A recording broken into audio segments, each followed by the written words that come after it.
சில முடிவுகளை, சில டிசிஷனை எவ்வளவு கஷ்டமா இருந்தாலும், அது தோல்வியா இருந்தாலும் அதை உடனே நம்ம எடுத்து தான் ஆகணும்.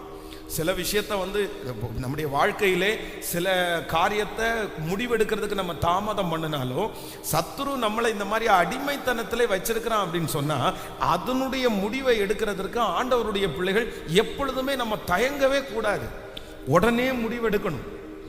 ஏன் அப்படின்னா, அன்றியும் பரிசுத்தமாய் வாழ்றதற்கு முயற்சி எடுக்கிறவர்கள் வேதம் சொல்லுகிறது அவங்க சந்தோஷப்படுவாங்கன்னு சொல்லலை, அவங்க குதூகலிப்பாங்கன்னு சொல்லலை. பரிசுத்தமா வாழணும்னு ஒருத்தங்க நினைச்சீங்கன்னா கண்டிப்பாக நீங்கள் துன்பப்படுவீர்கள் அப்படின்னு தான் வேதம் சொல்லுது.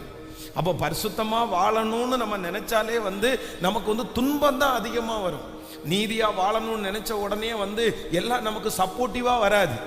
ஆண்டவர் நமக்கு சப்போர்ட்டிவா இருப்பாரு.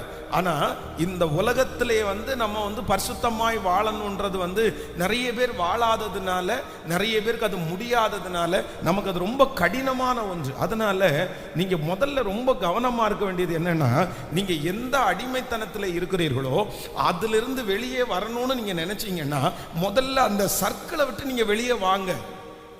அதுல இருக்கிற வரைக்கும் உங்களால கண்டிப்பாக பரிசுத்தமாய் வாழவே முடியாது.